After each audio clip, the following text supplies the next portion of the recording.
But they're definitely showing out Dylan Gabriel. He got the most reps of all this training camp, and Shedeur Sanders leading the touchdowns or whatever. Here is the Browns QB stat tracker from the 9 training camp sessions via ESPN Cleveland. Talk to me about Shedeur Sanders in Cleveland. Yeah, he did not participate the other day. The team said he was held out due to shoulder soreness, so not a real injury, just soreness. That's if you take what the team is saying. I have no Mm-hmm. evidence to the contrary. I will say this, and y'all please understand. Y'all know that I know that Shedeur Sanders was a first round top 10 draft pick talent. So don't take what I'm about to say that I am saying something counter to that. He is absolutely the best quarterback on the Browns roster. But here is the Browns' problem. They drafted him in the fifth round, and they have to, even if they don't like it, or according to the owner who didn't want to draft him per his admission, do like it, at times they have to treat him where they drafted him at. Man, that's Because why I like you. they paid money for lesser talent at a higher cost.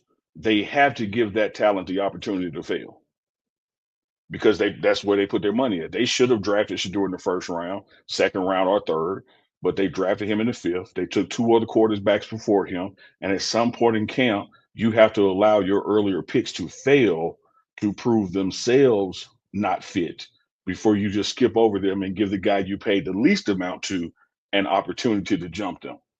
But here is the problem for the Browns. Shedeur Sanders was raised different. Shedeur Sanders was raised to don't complain about what you're getting, make the most of what you got. And when he gets his, he continues to go out there and outshine the boys.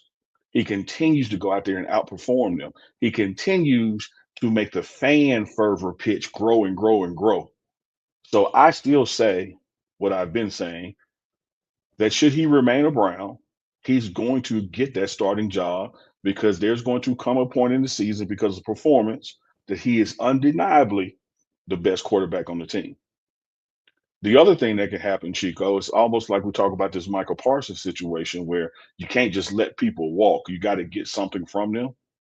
The Browns have put themselves in a position they just about have to go into the regular season with four quarterbacks on the roster and hope somebody calls for Shedeur. Again, now I'm going off the owner's comments saying, it was up to him. They wouldn't have picked him at all. I'm paraphrasing. Mm-hmm. So you can't let him go. If you just let him go, somebody else grabs him, you get nothing for him. You got to at some point allow him to continue to perform, put up the numbers he's putting up so that phone will ring. But what makes more sense to me, and let's also say this now, when is the last time the Browns did something that made sense? So again, what I'm about to say, we're talking about the Browns, so be careful. What would make more sense? Get his brother the opportunity he deserves. Let him continue to show and prove he's better than the other guys on the roster. You can even have him still sit behind Flacco for this season because I love the way. I think one of the best examples of managing quarterback talent in the modern era, you see it in Green Bay. Aaron Rodgers didn't walk in starting.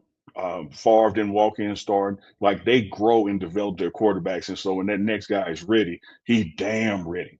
So I wouldn't have no big deal with Shedeur not playing this year if he was second to Flacco, because Flacco has earned that. But if you get midway in Flacco and they like on the bubble could make the playoffs, not you make the change.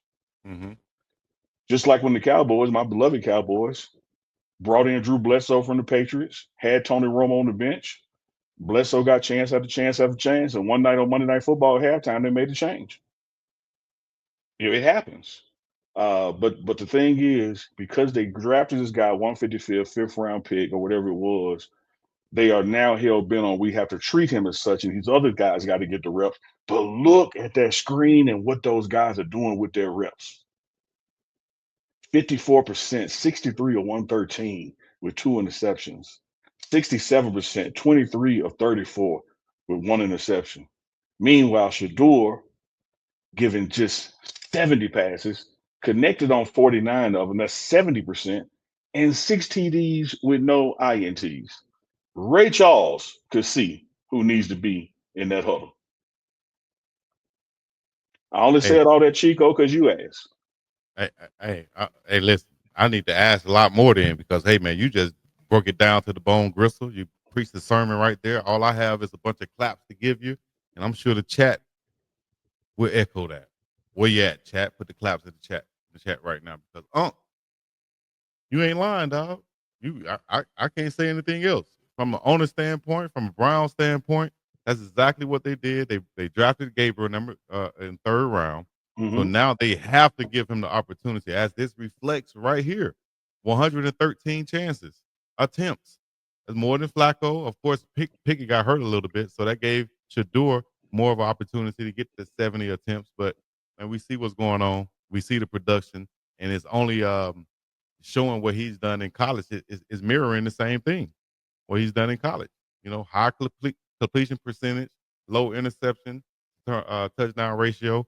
Shedeur Sanders is going to be the starter eventually, whether it's now or later. It doesn't matter. But whether it's for the Browns or for another team, we'll see that. Absolutely. So what I want to do You is would go ahead. go ahead, Unc. I was going to say, you'd just be absolutely crazy as an organization to not see that. I mean, you think about just this. At the end of the day, this thing is about winning games. He's the best quarterback, so he gives you that opportunity. The other thing is about eyeballs and dollars. The guy has the number one selling jersey in this class, Can't deny that. and that's at fourth string. What's Mm-hmm. going to happen when he actually on the field? It's gonna go crazy. That's what the owner should be seeing. It's like, man, you don't know business or something. And you'll look at the past and say, well, no, he don't, Chico. He doesn't want to win, Look, obviously. let me tell you this. You know, you and I talked about this because I'm just as big of a Cowboy as you are a Laker. You can say what you want to say about Bronny James. You can say that he ain't good enough to be in the NBA. You say what you want to say. When the Lakers drafted him and printed them first jerseys, they made every damn dime times 10 back. So, from a business standpoint, whether he ever plays again for the Lakers won. Won like hell. They won. They increased the eyeballs, they increased the merchandise, they increased the earned media. They won. Yeah. Shedeur Sanders gives you all of that and then some because he can play. But you know what, Unc? I think at the end of the day, like you said, to be real with it, they have to give Have that to. higher draft pick a chance to fail They have to. Chico, or at the end succeed. at the You end of know, the day, because of what you spent on who you drafted and when you drafted them, right, those right. guys get the first opportunity to bust their ass or not. Yeah. And I don't care if you're sitting in the corner hoping they fail or hoping they succeed, they get first opportunity because they were drafted early. And that's the question. Are you hoping that Shedeur Sanders fail or succeed as the owners? Is what I'm trying to find out. You know, because I don't think the owner wanted to, based on his recent comments. Now maybe he could be a Jerry Jones and he just old and shouldn't be talking. But he was telling the story about how, if it was up to him, he wouldn't have got picked. Somebody else did that. So I'm sure the brother that did pull the trigger is hoping for it. I know the fans are hoping for it. And I tell you what, those receivers and that defense, when they're sitting on the sidelines watching their practice, they hoping for it. yeah, They want to win, man. they're And they not know blind, that the team with the better quarterback more times than not wins. right?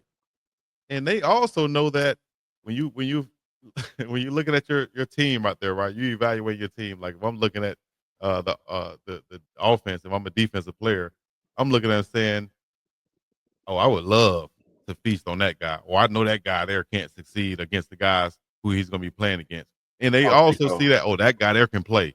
You know, Let me pause myself because I was about to say you reached over here and took the words out of my mouth. Pause because I don't want you to visualize reaching in my mouth for nothing. Chico, here's the thing. Put that graphic back up. I want y'all to just don't look at the Shedeur zero interceptions. I want y'all to go back and look at Gabriel and Pickett's interceptions. hmm It's the kind of interceptions that make the offensive line mad, that make the running backs mad, that make the receiver mad. It ain't like the defense broke on the ball and did something phenomenal. I mean, these were horrible ass passes. demoralizing, as you would say, Yeah, right? it's like, man, we driving the ball and then you do this BS. Right, right. like, it's ridiculous. And then Shador, same installations, same script. He may have been with the twos at the time, going against the one defense at one point. Twos going against twos or twos going against threes. He moves the ball down the field 70% and scores 6 drives hmm versus moving down the field and then getting the red zone, throw a pick. Like, come on, man. Yeah, hey man, simple, easy. If you're looking and evaluating this, it should be a simple thing. Maybe they don't want to get a brother who drafted him with the credit. Well said, Andre. Well said, Andre Walker. Dylan Gabriel's out there making the Browns defense look great. He gonna get the Browns secondary some pay raises because they look outstanding when he in the game. Well, hey man, And Mia, we, great because he can't see over the line. Like he can't. now I'm a little bit on both sides of the fence on that. But if I'm seeing, all right, put myself in a situation, everything comes back to Chico once again, right? It's a great example, I think. Let me know if I'm right on this. And this goes in Joe Flacco. When I was at Indianapolis at the combine, right? And I'm waiting I on had the the red. choice. I'm waiting on the red circles in the chat. That's what I'm No, saying. no, check it out. I had a choice to go with the linebackers or the tight ends at this point, right? And Mm-hmm. before I saw the other tight ends, I already chose. I said I'm going with the tight end. Man, when them horses came out there, dog, I said, ooh, I had a big 6'8" one next to me, a big 6'7" one next to me. I looked around and said, hell, whether they better than me or not, I'll pick them first anyway. Yeah. Because they have the measurables. They look the part. And every coach gonna think I could make him, I could coach him up to do the right thing, so to speak, right? Sure. He's there. He has everything that you can't teach.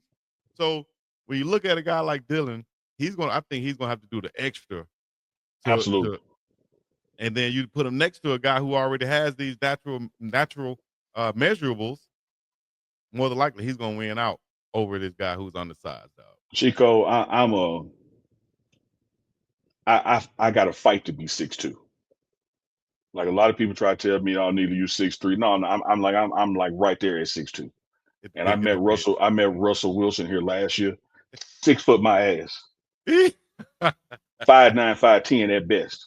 But he overplays his height. Yes. Like he would, if you went off metrics, you would not touch Russell Wilson. But when you see him play, you'd be like, I'm gonna give him a chance.